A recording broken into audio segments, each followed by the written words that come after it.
श्री विष्णवे नमः। ओम श्री बृहस्पते नमः। प्रिय श्रोताओं, आज ज्येष्ठ मास के अधिक मास में पड़ने वाली गुरुवार व्रत के दिन आप सुनिए बृहस्पति देवता की संपूर्ण कथा और आरती। भारतवर्ष में एक प्रतापी और दानी राजा राज्य करता था। वह नित्य गरीबों और ब्राह्मणों की सहायता करता था। यह बात उसकी रानी को अच्छी नहीं लगती थी। वह ना ही गरीबों को दान देती और ना ही भगवान का पूजन करती थी और राजा को भी दान देने से मना करती थी। एक दिन राजा शिकार खेलने वन को गए हुए थे तो रानी महल में अकेली थी। उसी समय बृहस्पति देव साधु वेश में राजा के महल में भिक्षा लेने के लिए गए और भिक्षा मांगी तो रानी ने भिक्षा देने से इनकार कर दिया और कहा, हे साधु महाराज, मैं तो दान पुण्य से तंग आ गई हूँ। मेरा पति सारा धन लुटाते रहते हैं। मेरी इच्छा है कि हमारा धन नष्ट हो जाए, फिर ना रहेगा बांस और ना बजेगी बांसुरी। साधु ने कहा, देवी तुम तो बड़ी ही विचित्र हो। धन संतान तो सभी चाहते हैं, पुत्र और लक्ष्मी तो पापी के घर भी होने चाहिए। यदि तुम्हारे पास अधिक धन है तो भूखों को भोजन दो, प्यासों के लिए प्याऊ बनवाओ, मुसाफिरों के लिए धर्मशालाएं खुलवाओ। जो निर्धन अपनी कुंवारी कन्याओं का विवाह नहीं कर सकते हैं, उनका विवाह करा दो। ऐसे और कई काम हैं जिनके करने से तुम्हारा यश लोक और परलोक में फैलेगा। परंतु रानी पर उपदेश का कोई प्रभाव नहीं पड़ा। वह बोली, महाराज आप मुझे कुछ ना समझाए। मैं ऐसा धन नहीं चाहती जो हर जगह बांटती फिरूं। साधु ने उत्तर दिया, यदि तुम्हारी ऐसी ही इच्छा है तो तथास्तु। तुम ऐसा करना कि बृहस्पतिवार को घर लीपकर पीली मिट्टी से अपना सिर धोकर स्नान करना, भट्टी चढ़ाकर कपड़े धोना। ऐसा करने से आपका सारा धन नष्ट हो जाएगा। इतना कहकर वह साधु महाराज वहां से आलोक हो गए और साधु के अनुसार कई बातों को पूरा करते हुए रानी को केवल 3 बृहस्पतिवार ही बीते थे कि उनकी समस्त धन संपत्ति नष्ट हो गई। भोजन के लिए राजा का परिवार तरसने लगा। तब एक दिन राजा ने रानी से बोला कि हे रानी, तुम यहीं रहो, मैं दूसरे देश को जाता हूँ क्योंकि यहाँ पर सभी लोग मुझे जानते हैं, इसलिए मैं कोई छोटा कार्य नहीं कर सकता। ऐसा कहकर राजा परदेश चला गया। वहां वह जंगल से लकड़ी काट कर लाता और शहर में बेचता था। इस तरह वह अपना जीवन व्यतीत करने लगा। इधर राजा के परदेश जाते ही रानी और दासी दुखी रहने लगी। एक बार जब रानी और दासी को 7 दिन तक बिना भोजन के रहना पड़ा तो रानी ने अपनी दासी से कहा, हे दासी, पास ही के नगर में मेरी बहन रहती है, वह बड़ी धनवान है। तू उसके पास जा और कुछ लेकर आ ताकि थोड़ा बहुत गुजर बसर हो सके। रानी की दासी उसकी बहन के पास गई। उस दिन गुरुवार था और रानी की बहन उस समय बृहस्पतिवार व्रत की कथा सुन रही थी। दासी ने रानी की बहन को अपनी रानी का संदेश दिया, लेकिन रानी की बड़ी बहन ने कोई उत्तर नहीं दिया। जब दासी को रानी की बहन से कोई उत्तर नहीं मिला तो वह बहुत दुखी हुई और उसे क्रोध भी आया। दासी ने वापस आकर रानी को सारी बात बता दी। सुनकर रानी ने अपने भाग्य को कोसा। उधर रानी की बहन ने सोचा कि मेरी बहन की दासी आई थी, परंतु मैं उससे नहीं बोली, इससे वह बहुत दुखी हुई होगी। कथा सुनकर और पूजन समाप्त करके वह अपनी बहन के घर आई और कहने लगी, हे बहन, मैं बृहस्पतिवार का व्रत कर रही थी। तुम्हारी दासी मेरे घर आई थी, परंतु जब तक कथा होती है तब तक ना तो उठते हैं और ना ही बोलते हैं, इसीलिए मैं नहीं बोली। कहो दासी क्यों गई थी? रानी बोली, बहन तुमसे क्या छिपाऊं, हमारे घर में खाने तक को अनाज नहीं था। ऐसा कहते कहते रानी की आंखें भर आई। उसने दासी समेत पिछले 7 दिनों से भूखे रहने तक की बात अपनी बहन को विस्तार पूर्वक सुना दी। रानी की बहन बोली, देखो बहन, भगवान बृहस्पति सबकी मनोकामनाओं को पूरा करते हैं। देखो शायद तुम्हारे घर में अनाज रखा हो। पहले तो रानी को विश्वास नहीं हुआ, पर बहन के आग्रह करने पर उसने अपनी दासी को अंदर भेजा तो उसे सचमुच अनाज से भरा एक घड़ा मिल गया। यह देखकर दासी को बड़ी हैरानी हुई। दासी रानी से कहने लगी, हे रानी, जब हमको भोजन नहीं मिलता है तो हम व्रत ही तो करते हैं, इसलिए क्यों ना इनसे व्रत और कथा की विधि पूछ ली जाए। ताकि हम भी व्रत कर सके। तब रानी ने अपनी बहन से बृहस्पतिवार व्रत के बारे में पूछा।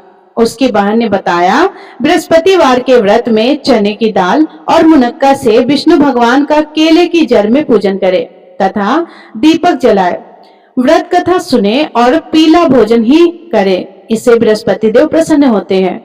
और व्रत और पूजन विधि बताकर रानी की बहन अपने घर को लौट गई। 7 दिन के बाद जब गुरुवार आया तो रानी और दासी ने व्रत रखा। गुड़साल में जाकर चना और गुड़ लेकर आई, फिर उससे केले की जड़ तथा विष्णु भगवान का पूजन किया। अब पीला भोजन कहाँ से आए, इस बात को लेकर दोनों बहुत दुखी थी, क्योंकि उन्होंने व्रत रखा था, इसीलिए बृहस्पति देव उनसे प्रसन्न थे। इसलिए वे एक साधारण व्यक्ति का रूप धारण करके 2 थालों में सुंदर पीला भोजन दासी को दे गए। भोजन पाकर दासी बहुत प्रसन्न हुई और फिर रानी के साथ मिलकर भोजन किया। उसके बाद वे सभी गुरुवार को व्रत और पूजन करने लगी। बृहस्पति भगवान की कृपा से उनके पास फिर से धन संपत्ति आ गई, परंतु रानी फिर से पहले की तरह आलस करने लगी।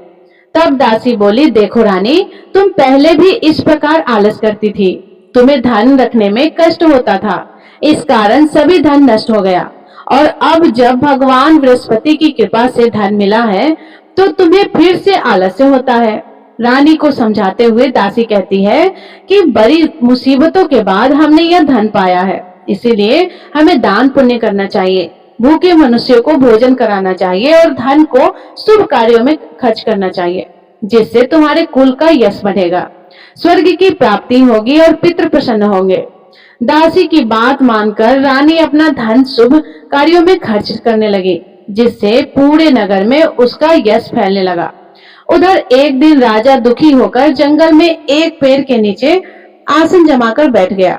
वह अपनी दशा को याद करके व्याकुल होने लगा। बृहस्पतिवार का दिन था। एकाएक उसने देखा कि निर्जल वन में एक साधु प्रकट हुए। वह साधु वेश में स्वयं बृहस्पति देव थे। लकड़हारे के सामने आकर बोले, हे लकड़हारे, इस सुनसान जंगल में तू इतना चिंता मग्न क्यों बैठा है? लकड़हारे ने दोनों हाथ जोड़कर प्रणाम किया और उत्तर दिया कि महात्मा जी, आप सब कुछ जानते हैं, मैं क्या कहूँ। यह कहकर रोने लगा और साधु को अपनी आत्मकथा सुनाई। महात्मा जी ने कहा, तुम्हारी स्त्री ने बृहस्पतिवार के दिन बृहस्पति भगवान का निरादर किया है, जिसके कारण रुष्ट होकर उन्होंने तुम्हारी यह दशा कर दी है। अब तुम चिंता को दूर करके मेरे कहने पर चलो तो तुम्हारे सब कष्ट दूर हो जाएंगे और भगवान पहले से भी अधिक संपत्ति देंगे। तुम बृहस्पतिवार के दिन कथा किया करो। 2 पैसे के चने मुनक्का लाकर उसका प्रसाद बनाओ और शुद्ध जल से लोटे में शक्कर मिलाकर अमृत तैयार करो। कथा के पश्चात अपने सारे परिवार और सुनने वाले प्रेमियों में अमृत व प्रसाद को बांटकर खुद भी ग्रहण करें। ऐसा करने से भगवान तुम्हारी सब मनोकामनाएं को पूरी करेंगे। साधु के ऐसे वचन सुनकर लकड़हारा बोला, हे प्रभु, मुझे लकड़ी बेचकर इतना पैसा नहीं मिलता जिससे भोजन के उपरांत कुछ बचा सकूं। मैंने रात्रि में अपनी स्त्री को व्याकुल देखा है। मेरे पास कुछ भी नहीं है जिससे मैं उसकी खबर मंगा सकूं।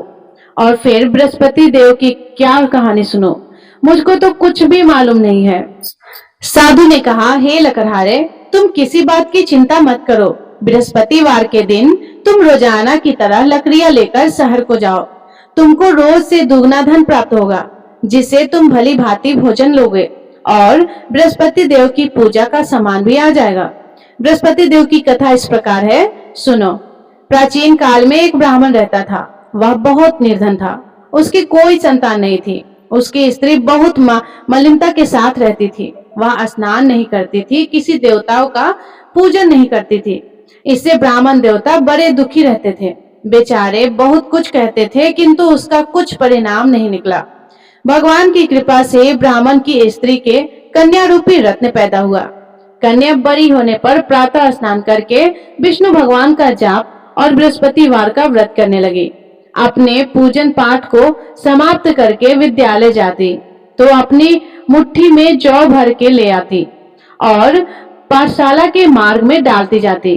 तब यह जौ स्वर्ण के हो जाते तो लौटते समय उनको बीनकर घर ले आती। एक दिन वह बालिका सूप में उस सोने के जौ को फटककर साफ कर रही थी कि उसके पिता ने देख लिया और कहा, हे बेटी, सोने की जौ के लिए सोने का सूप भी होना चाहिए। दूसरे दिन बृहस्पतिवार था। इस कन्या ने व्रत रखा और बृहस्पति देव से प्रार्थना करके कहा, मैंने आपकी पूजा सच्चे मन से की है, तो मेरे लिए सोने का सूप दे दो। बृहस्पति देव ने उसकी प्रार्थना स्वीकार कर ली। रोजाना की तरह वह कन्या जौ फैलाती हुई जाने लगी। जब लौटकर जौ बीन रही थी तो बृहस्पति देव की कृपा से सोने का सूप मिला। उसे वह घर ले आई और उसमें जौ साफ करने लगी, परंतु उसकी माँ का वही ढंग रहा। एक दिन की बात है कि वह कन्या सोने के सूप में जौ साफ कर रही थी। उस समय उस शहर का राजपुत्र वहां से होकर निकला।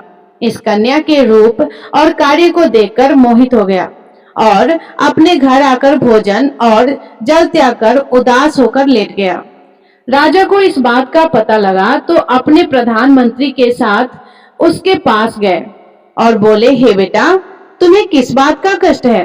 किसी ने तुम्हारा अपमान किया है अथवा और कोई कारण हो सो कहो, मैं वही कार्य करूंगा जिससे तुम्हें प्रसन्नता हो।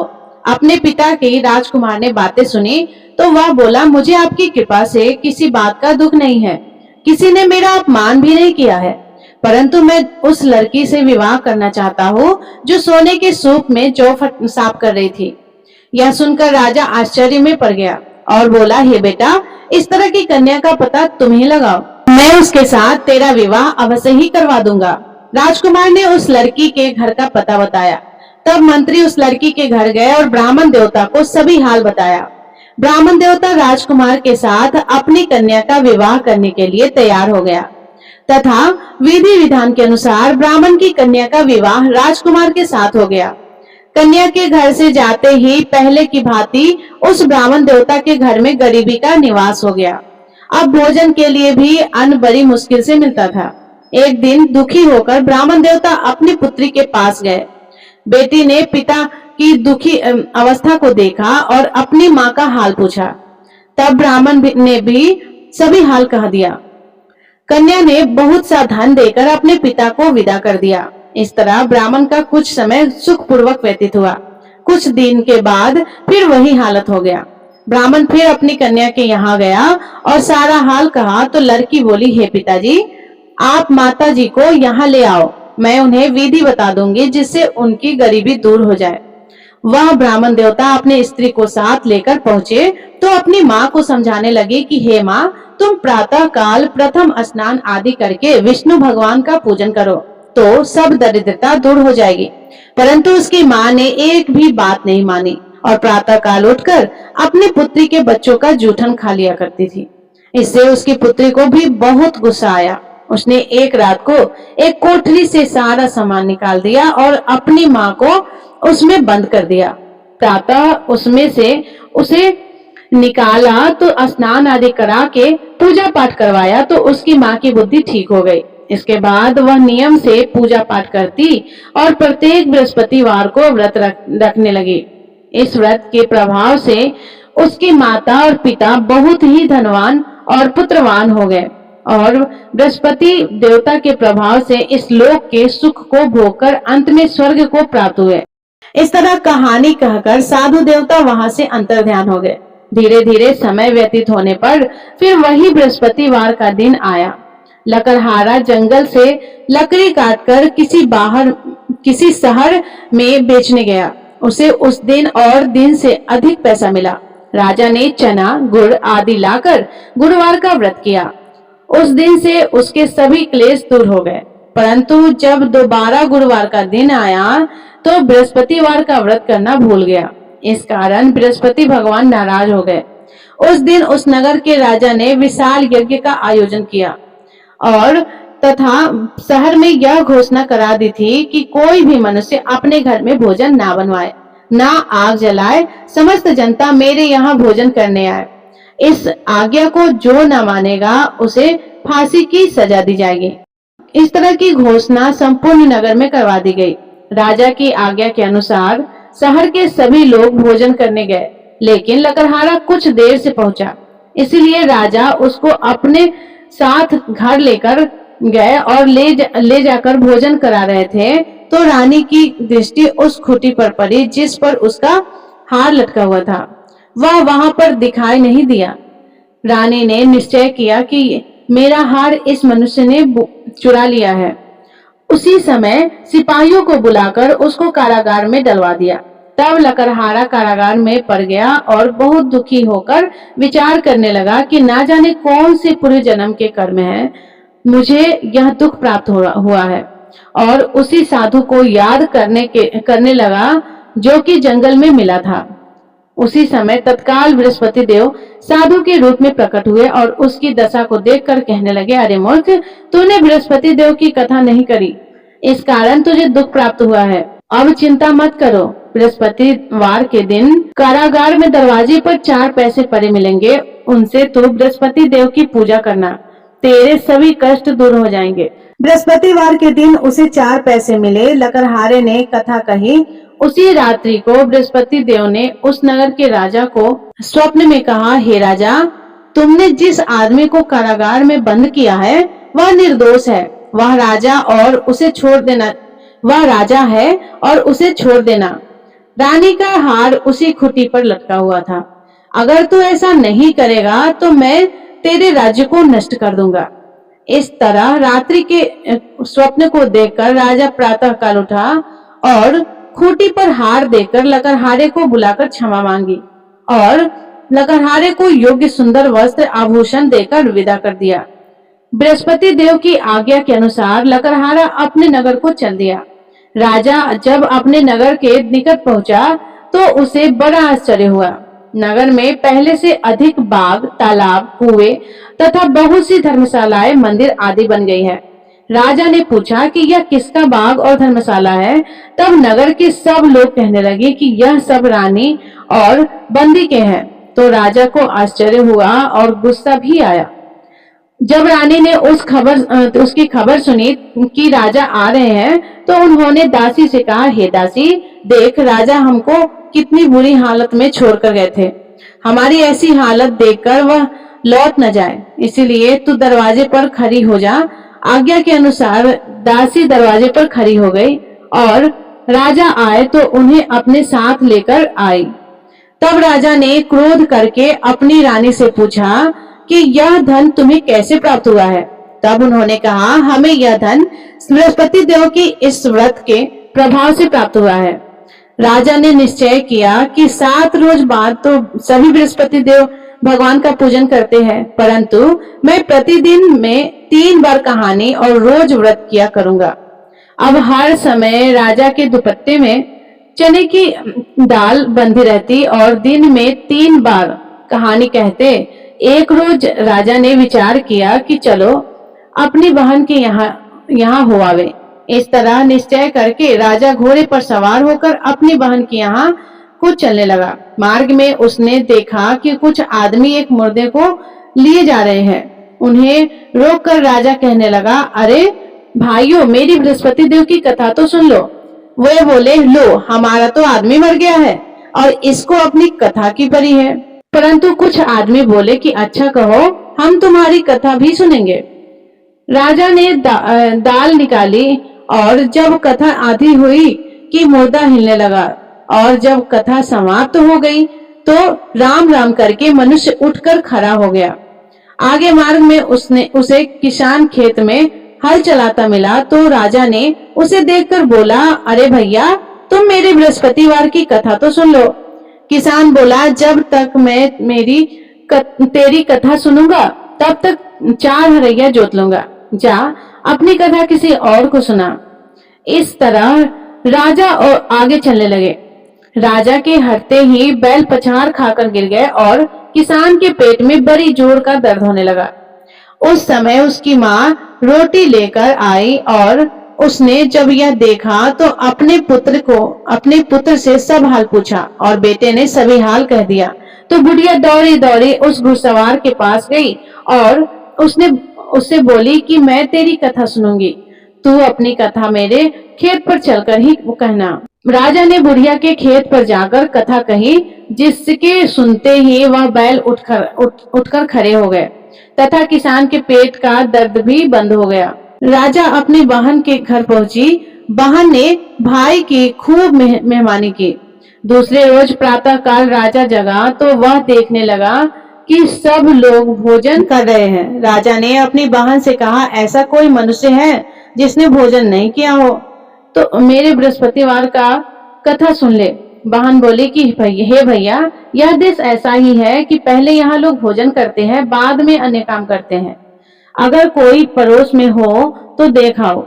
वह ऐसा कहकर देखने चली गई, परंतु उसे कोई ऐसा व्यक्ति नहीं मिला जिसने भोजन ना किया हो। अब वह एक कुम्हार के घर गई जिसके लड़का बीमार था। उसे मालूम हुआ कि उनके यहाँ 3 रोज से किसी ने भोजन नहीं किया है। रानी ने अपने भाई की कथा सुनने के लिए कुम्हार से कहा। वह तैयार हो गया। राजा ने आकर बृहस्पतिवार की कथा कही, जिसको सुनकर उसका लड़का ठीक हो गया। अब तो राजा की प्रशंसा होने लगी। एक रोज राजा ने अपनी बहन से कहा कि हे बहन, अब हम अपने घर को जाएंगे, तुम भी तैयार हो जाओ। राजा की बहन ने अपनी सास को कहा तो सास ने कहा कि चली जा, परंतु अपने लड़कों को मत ले जाना, क्योंकि तेरे भाई की कोई औलाद नहीं है। बहन ने अपने भैया से कहा कि हे भैया, मैं तो चलूंगी, पर कोई बालक नहीं चलेगा। तो राजा बोला कि जब कोई बालक नहीं चलेगा तब तुम ही क्या करोगे। दुखी मन से राजा अपने नगर को लौट आया। राजा ने अपनी रानी से कहा कि हम निर्वसी हैं, हमारा मुंह देखने का धर्म नहीं है और कुछ भोजन आदि नहीं मिला है। रानी बोली, हे प्रभु, बृहस्पति देव ने हमें सब कुछ दिया है, वह हमें औलाद अवश्य देंगे। उसी रात को बृहस्पति देव ने राजा से स्वप्न में आकर कहा, राजा उठो, सभी सोच त्याग दो, तेरी रानी गर्भ से है। राजा को यह बात सुनकर बड़ी खुशी हुई। 9वें महीने में उसके गर्भ से एक सुंदर सा पुत्र पैदा हुआ। तब राजा बोला कि हे रानी, स्त्री बिना भोजन के रह सकती है, पर बिना कहे नहीं रह सकती। जब मेरी बहन आएगी तुम उससे कुछ मत कहना। रानी ने सुनकर हाँ कर दिया। जब राजा की बहन ने यह शुभ समाचार सुना तो वह बहुत खुश हुई और बधाई लेकर अपने भाई के यहाँ आई। तभी रानी ने कहा कि घोड़ा चढ़कर तो नहीं आई हो, गधा चढ़कर आई हो। राजा की बहन बोली, भाभी, मैं इस प्रकार ना कहती तो तुम्हें औलाद कैसे मिलता। बृहस्पति देव ऐसा ही करते हैं, जैसी जिसकी मन में कामना है सभी को पूर्ण करते हैं। जो श्रद्धा भावना पूर्वक बृहस्पतिवार का व्रत करता है या कथा पढ़ता है अथवा सुनता है, दूसरों को सुनाता है, बृहस्पति देव उसकी सभी मनोकामनाओं को पूर्ण करते हैं। बृहस्पति देव उनकी सदैव रक्षा करते हैं। जो संसार में श्रद्धा भावना और सच्चे हृदय से बृहस्पति देव की पूजा करते हैं, उनकी सभी मनोकामनाएं उसी प्रकार पूर्ण होती है जैसे राजा और रानी ने बृहस्पति देव की कथा का गुणगान किया। उसकी सभी इच्छाएं बृहस्पति देव ने पूर्ण की। मनुष्य को हृदय से उनका मनन करते हुए जयकारा करना चाहिए। तो प्रेम से बोलिए, बृहस्पति भगवान की जय, विष्णु भगवान की जय, समस्त देवी देवताओं की जय। प्रिय श्रोताओं, अब आप भगवान बृहस्पति देव की आरती का श्रवण करें। ओम जय बृहस्पति देवा, स्वामी जय बृहस्पति देवा, छिनी छिनी भोग लगाओ, कदली फल मेवा। ओम जय बृहस्पति देवा, तुम पूर्ण परमात्मा, तुम अंतर्यामी, जगत पिता जगदीश्वर, तुम सबके स्वामी। ओम जय बृहस्पति देवा, चरणामृत निज निर्मल, सब पातक हरता, सकल मनोरथ दायक, कृपा करो भरता। ओम जय बृहस्पति देवा, तन मन धन अर्पण कर, जो जन शरण परे, स्वामी जो जन शरण परे, प्रकट तब प्रभु प्रकट तब हो करे, आकर द्वार खरे। ओम जय बृहस्पति देवा, दीन दयाल दयानिधि, भक्तन हितकारी, स्वामी भक्तन हितकारी। पाप दोष सब हरता, भव बंधन हारी। ओम जय बृहस्पति देवा, सकल मनोरथ दायक, सब संशय तारो।